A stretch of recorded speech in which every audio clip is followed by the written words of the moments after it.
নজর রাখবো পরবর্তী সংবাদে। আবহাওয়ার দিকে নজর রাখবো আজকে শেষ করার আগে। তবে প্রচন্ড ঠান্ডা এবং এই ঠান্ডাতে এক প্রকার জবুথুবু গোটা দেশের সাথে রাজ্যবাসী।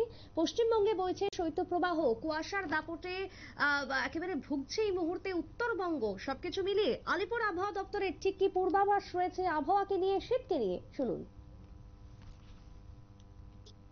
আগামী কদিন পশ্চিমবঙ্গের সব জেলাগুলিতেই, কদিন মানে আগামী 7 দিন ইনক্লুডিং টুডে, পশ্চিমবঙ্গের সব জেলাগুলিতে শুষ্ক ওয়েদার থাকার সম্ভাবনাই সব থেকে বেশি। ঠিক আছে। আর মিনিমাম টেম্পারেচার আপনার এখন যা নেমেছে কোনো রকম বড় পরিবর্তনের কোনো সম্ভাবনা নেই আগামী 2 দিন। বড় পরিবর্তন বলতে আমরা যেটা বুঝি +-2 ডিগ্রি, প্লাসের তো কোনো ব্যাপার নেই। মানে যেটা আমাদের মনে হয় আগামী 16 তারিখ পর্যন্ত টেম্পারেচার যেটা আছে সেটাই থাকবে মিনিমাম টেম্পারেচার। আর যদি একটু কমেও বাই 1 ডিগ্রি, মানে উইদিন 2 ডিগ্রি কমবে আর কি, 2 ডিগ্রির বেশি হবে না বা 2 ডিগ্রি হবে না। ঠিক আছে।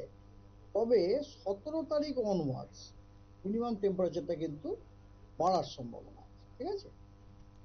তো আর আপনার কিছু ওয়ার্নিং আছে, যেমন ধরুন আজকে তো ওয়ার্নিং আছে, আগামীকালের জন্য ওয়ার্নিং আছে শৈত্যপ্রবাহের। আজকে আপনার 14 তারিখে শৈত্যপ্রবাহের যে ওয়ার্নিং আছে, যেটা আগামীকাল সকাল 8:30 পর্যন্ত, সেটা যে বীরভূম, পশ্চিম বর্ধমান, পূর্ব বর্ধমান, পুরুলিয়া, বাঁকুড়া, ঝাড়গ্রাম এবং পশ্চিম মেদিনীপুর, এই জেলাগুলিতে শৈত্যপ্রবাহের হলুদ সতর্কবার্তা দেওয়া হয়েছে। ঠিক আছে আজকে। আর আগামীকালও দেওয়া হয়েছে, মানে যেটা 16 তারিখ সকাল 8:30 পর্যন্ত ভ্যালিড, সেখানেও কয়েকটা জেলা দেওয়া হয়েছে, সেটা হচ্ছে পুরুলিয়া, পশ্চিম বর্ধমান এবং বীরভূম।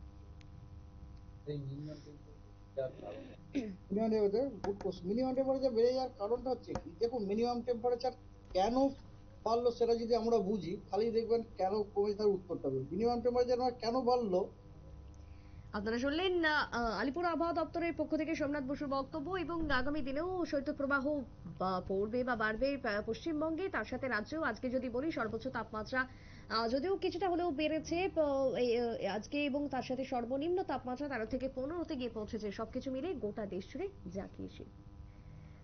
সংবাদ আপাতত এখানেই শেষ করব। পরবর্তী নিউজ আপডেটের জন্য চোখ রাখবেন শুধুমাত্র নিউজ ভ্যানগার্ডের পর্দায়। নমস্কার।